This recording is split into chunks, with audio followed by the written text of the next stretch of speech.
Alright guys, here's another part of my rebuild of the gearbox. So as you can see, I loaded that stuff with the tacky greasy, really good stuff. And here's my differential, all rebuilt.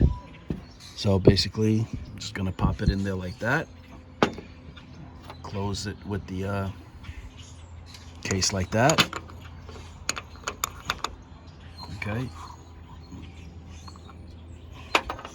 and then I'll be using stainless steel screws to close everything up.